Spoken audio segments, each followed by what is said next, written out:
ओम नमः शिवाय, ओम नमः शिवाय, ओम नमः शिवाय, ओम नमः शिवाय, ओम नमः शिवाय। आपको फिर पुनः ले चलते हैं भोलेनाथ के श्री शिव महापुराण की कथा रुद्र संहिता के सती खंड तृतीय अध्याय में, जिसमें आपको मिलेगा कामदेव के प्रभाव का वर्णन और किस प्रकार से कामदेव परमपिता ब्रह्मा और ऋषि मुनियों को अपने काम वासना के वश में किए। तो इसके लिए पिछली वीडियो में मैंने आपको बताया था कि काम के प्रभाव को रोकने के लिए परमपिता ब्रह्मा के पुत्र धर्म ने भोलेनाथ की स्तुति की और भोलेनाथ प्रकट हुए। तो इस कथा को मैं आगे आप तक पहुंचाने का पूर्ण प्रयास करूंगा और ले चलूंगा। हमारी वीडियो, हमारी कथा आपको अच्छी लगे तो वीडियो को लाइक करिए, शेयर करिए, चैनल को सब्सक्राइब करिए, बेल आइकन दबाना ना भूलिए, जिससे हमारी कोई भी महत्वपूर्ण धार्मिक वीडियो आप तक शीघ्र पहुंचे। तो आइए चलते हैं हम आपको भोलेनाथ के श्री शिव महापुराण की कथा रुद्र संहिता के सती खंड में। इससे पहले विघ्नों को हरने वाले भगवान गणेश और विद्या की प्रदायिनी मां सरस्वती के श्री चरणों में शीश नवाते हुए विनम्र निवेदन करूंगा कि हमारे देश संसार में जहां भी भोलेनाथ के श्री शिव महापुराण की कथा हो रही हो, उसे संपन्न करने में अपना पूर्ण योगदान दें। उसके साथ साथ हमारे ऊपर भी अपनी कृपा बनाए रखें कि मैं अपने मुखार बिंदु से भोलेनाथ के श्री शिव महापुराण की कथा को जो भी शिव भक्त प्रेमी हैं उनके तक पहुंचाने का पूर्ण प्रयास करूं और इस कथा को सुन के अपने पुण्य के भागी बने। त्वमेव माता च पिता त्वमेव बंधुश्च सखा त्वमेव विद्या द्रविणम त्वमेव सर्वम मम देव देव। ओम श्री गणेशाय नमः, ओम श्री शाम्ब शिवाय नमः। तो संध्या पितृ प्रसुर भूत्वा तु देश्य युता भवत निर्दोषा शंभु संदृष्टा धर्म कर्म परायणा एतस्मिन् तरे शंभु रनुगृहाखिला द्विज नाम धर्मं संरक्ष्य विधि वंदत धर्नाम गतो द्रुतम अथ शंकर वाक्येन लज्जितोहम पितामह कंदर्पया कोपिस्तम ही भ्रिकुटी कुटी लाननः दृष्ट्वा मुख भी प्रायाम विदित्वा सोपि मंथथ स्ववाणा न सुंजा राशुभीत पशुपतेर्मुने ततः कोप समायुक्त पद्मयोनिर्हमुने अज्ज्वलम चाति वलवान दिधुर छुरीव पावक भव नेत्राग्नि निर्दग्ध कदंपर दर्प मोहित भविष्यति महादेवे कृत्वा कर्म सुदुष्कृतम इति वेद्यास्त्वहं काममच्छं द्विज सत्तमं समच्छं पितृ संधस्य मुनीनां च यतात्मनां इति भीतो रतिपति तस्तक्षणात् तक्मार्गणः प्रादुर्भव प्रत्यक्षं शापं श्रुत्वा दिदारुणं ब्रह्मणं मामुवाचेदं सदच्छादि सुतं मुने श्रृणुवातं पितृ संघानां संध्यायाश्च गर्वधीह। तो उसके बाद इस प्रकार संध्या पितरों को उत्पन्न करने वाली बनकर उनकी उद्देश्य सिद्धि में लगी रहती थी। यह शिव के द्वारा देख लिए जाने के कारण दोषों से रहित तथा धर्म कर्म में प्राण रहती थी। इसी बीच सदा शिव समस्त महर्षियों पर अनुग्रह करके तथा विधि पूर्वक धर्म की रक्षा शीघ्र ही अंतर्धान हो गए। उसके बाद शंभु सदा शिव के वाक्यों से मैं पितामह लज्जित हुआ। मैंने अपनी भ्रिकुटी चढ़ा ली और कामदेव पर बड़ा क्रुद्ध हुआ। हे मुने, मेरे मुख को देखकर और मेरा अभिप्राय समझकर रुद्र से भयभीत उस कामदेव ने अपने बाणों को लौटा लिया और हे मुने, तब मैं पद्मयोनि ब्रह्मा कोप युक्त होकर इस प्रकार जलने लगा जिस प्रकार भस्म करने की इच्छा वाली अति बलवान अग्नि प्रज्वलित हो उठती है। मैंने क्रोध में भरकर उसे यह शाप दिया। अहंकार से मोहित हुआ यह कंदर्प शिव जी के प्रति दुष्कर कर्म करके उनकी नेत्राग्नि से भस्म हो जाएगा।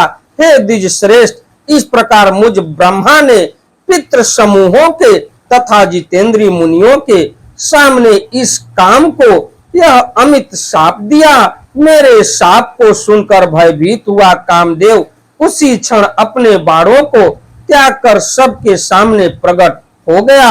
हे मुने, उसका सारा गर्व नष्ट हो गया तथा वह दक्ष आदि मेरे पुत्रों, अग्निस्वातादि पितरों, संध्या एवं मुझ ब्रह्मा के सामने ही सबको सुनाते हुए यह कहने लगा। तो कामदेव क्या कह रहे हैं श्राप से मुक्ति पाने के लिए, इस कथा को मैं आपको आगे ले चलता हूं। तो काम उवाच, काम बोले कि मर्थ भवता ब्रह्मन सप्तो हमिति दारुणम अनागास्त्व लोकेश न्याव्या मार्गानुसारिणः त्वया चोक्तम न मत्कर्मम यत्तद् ब्रह्मन् कृतं मया तत्र योग्यो न शापो में यतो नान्य कृतम मया। तो कामदेव बोले कि हे ब्राह्मण, आप तो न्याय मार्ग का अनुसरण करने वाले हैं। हे लोकेश, तब मुझ निरपराध को आपने इस प्रकार दारुण शाप क्यों दे दिया? हे ब्राह्मण, आपने मेरे लिए जो कहा था मैंने तो वही कार्य किया। आपको मुझे शाप देना ठीक नहीं है, क्योंकि मैंने आपकी आज्ञा के विरुद्ध कोई अन्य कार्य नहीं किया। ये कह रहे हैं कामदेव। तो अहम विष्णु तथा शंभु सर्वे त्वक्षर गोचरा इति यद्दुर्वता प्रोक्तम तन्मयापि परीक्षितम नापराधो मयाप्यत्र ब्रह्मन् मयि निरागसि दारुण समयश्चैप शापो देव जगतपते। तो हे ब्राह्मण, ये कामदेव कह रहे हैं परमपिता ब्रह्मा से कि मैंने तो आपके आदेशानुसार ही कार्य किया और ऐसा कोई अनुचित कार्य नहीं किया जो आपके आज्ञा का अवहेलना हो। तो फिर भी मुझे आपने श्राप क्यों दिया? तो ब्रह्मा, विष्णु तथा शिव ये सब भी तुम्हारे बाणों के वशीभूत रहेंगे। ऐसा जो आपने कहा था उसी के अनुसार ही मैंने परीक्षा ली थी। ये कामदेव कह रहे हैं। अतः हे ब्राह्मण, इसमें मेरा अपराध नहीं है। हे देव, हे जगतपते, यदि आपने मुझ निरपराध को यह दारुण शाप दे दिया है तो इसका कोई समय भी निश्चित कर दीजिए। ये कामदेव परमपिता ब्रह्मा से कह रहे हैं कि हमारे श्राप का कोई निश्चित समय अवधि बताइए। तो ब्रह्मोवाच, ब्रह्मा जी बोले, इति तस्य वचः श्रुत्वा ब्राह्मणं जगतां पति प्रत्योचम यथात्मनम मदनम दम यन्मुहु। तो ब्रह्मा जी बोले, हे नारद, तब मैं जगतपति ब्रह्मा उसकी यह बात सुनकर चित्त को वश में करने वाले काम को बार बार डांटता हुआ इस प्रकार बोला। ब्रह्मोवाच, ब्रह्मा जी बोले, आत्मजा मम संधेयम यस्मादेत्स कामतः लक्ष्य कृतोहम भवता ततः शापो मया कृतः अधुना शांतरोषोहम त्वां वदामि मनोभव शृणु स्वगत संदेह सुखी भव भयं तजा त्वं भस्म भूत्वा मदन भर्ग लोचन विन्नहना तथैवासु समं पश्चात् शरीरं प्रयप्य इष्यसि यदा करिष्यति हरोजंसा दार परिग्रहं तदा सभ एव भवतः शरीरं प्रपश्यति एव मुक्त तथा मदन महम लोक पितामह अंतर्गतो मुनीन्द्राणां मानसानां प्रपश्यताम् इत्येवं वे वचः श्रुत्वा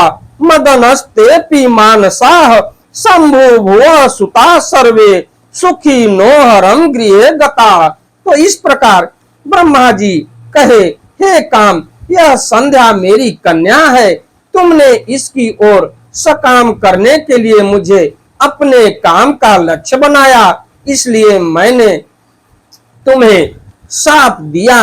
हे मनोभाव, इस प्रकार तुम अब मेरा क्रोध शांत हो गया है, अतः मैं तुमसे कह रहा हूं, उसे सुनो। तुम संदेह रहित होकर सुखी हो जाओ और भय छोड़ो। हे मदन, तुम महादेव जी की नेत्राग्नि से भस्म होकर बाद में शीघ्र ही इसके समान शरीर प्राप्त करोगे। जब शंकर जी विवाह करेंगे तब वे अनायास ही तुम्हें शरीर प्रदान करेंगे।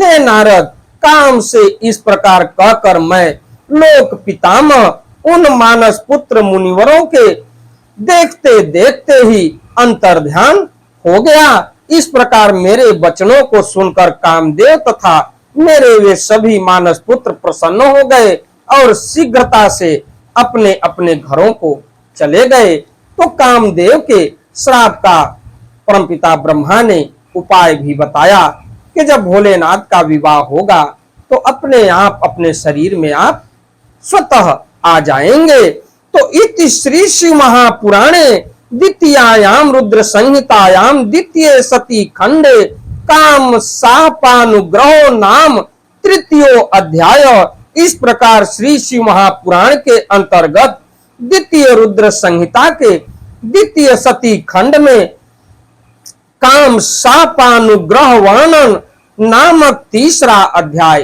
पूर्ण हुआ। अगली कथा में मैं आपको ले चलूंगा चतुर्थो अध्याय में, जिसमें आपको मिलेगा कामदेव के विवाह का वर्णन। हमारी वीडियो, हमारी कथा आपको अच्छी लगे तो वीडियो को लाइक करिए, शेयर करिए, चैनल को सब्सक्राइब करिए, बेल आइकन दबाना न भूलिए, जिससे हमारी कोई भी महत्वपूर्ण धार्मिक वीडियो आप तक शीघ्र पहुंचे। अंधविश्वास से दूर रहते हुए भोलेनाथ के श्री चरणों में नमन करिए और उन्हीं का आशीर्वाद प्राप्त करिए। तो चलते चलते एक बार प्रेम से बोलिए, श्री शिवाय नमस्तुभ्यम, श्री शिवाय नमस्तुभ्यम, श्री शिवाय नमस्तुभ्यम, श्री शिवाय नमस्तुभ्यम। आपका दिन मंगलमय हो।